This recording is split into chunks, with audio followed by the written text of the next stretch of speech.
কৰোনাক লৈ ৰাজ্যৰ পৰিস্থিতি ভয়ংকৰ হৈ পৰিছে। মুঠ আক্ৰান্তৰ সংখ্যা হলগৈ ৬,৯১৯, আৰোগ্য হৈছে ৪,২৪৭, চিকিৎসাধীন হৈ আছে ২,৬৬০। ৰাজ্যত কৰোনাত সুস্থ হোৱা লোকৰ হাৰ হৈছে ৬৩.৪%।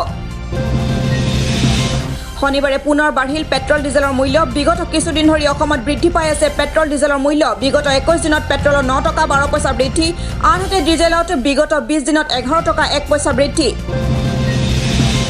দেওবাৰে নিশা ১২ বজাৰ লগে লগে কঠোৰ হ'ব লকডাউন। গুৱাহাটীত ১৪ দিনৰ বাবে কঠোৰ হ'ব মহানগৰ প্ৰশাসন। মহানগৰীত ভয়াৱহ সংক্ৰমণৰ প্ৰতি লক্ষ্য ৰাখি ১৪ দিনীয়া কঠোৰ লকডাউন।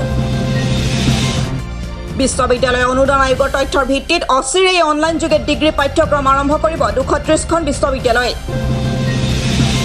আৰু প্ৰখ্যাত গ্ৰাহক উপযোগী সামগ্ৰী প্ৰস্তুতকাৰী প্ৰতিষ্ঠান জনছন এণ্ড জনছনৰ পৰিকল্পনা বন্ধ কৰিব ছাল উজ্জ্বল কৰা ক্ৰীমৰ বিক্ৰী।